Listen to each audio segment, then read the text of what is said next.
জুলাইয়ের স্পিরিটকে ধারণ করে এবং জুলাইয়ের চেতনাকে ধারণ করে আপনার যে কোনো ছন্দের মিলিয়ে আপনি যদি কোনো কবিতা লিখে থাকেন সেটা আপনি পার্টিসিপেট করতে পারবেন এই জায়গাটাতে।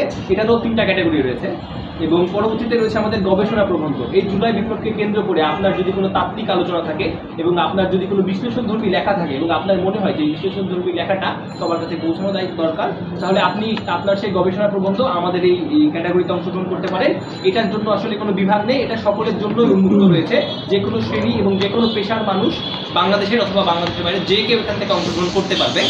এবং আরেকটা রয়েছে আমাদের চতুর্থ ক্যাটাগরি হলো শর্ট ফিল্মের, এটাও সকলের জন্য উন্মুক্ত।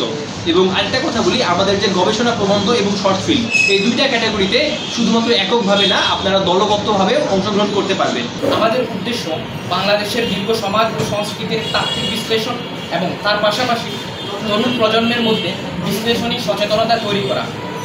রিফ্রেমিং বাংলাদেশের পক্ষ থেকে এবার আমাদের লক্ষ্য উদ্দেশ্যগুলোকে সামনে নিয়ে উদ্যোগ নেওয়া হয়েছে রিমেম্বারিং জুলাই 2024 শিরোনামে একটি বিশেষ প্রতিযোগিতার আয়োজন করা হয়েছে।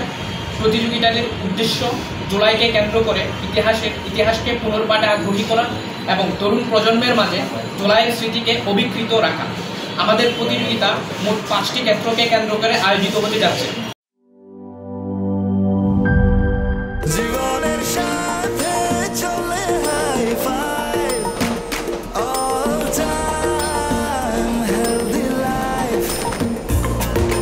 জার্নিতে স্বাস্থ্যকর all time family cake, all time healthy life.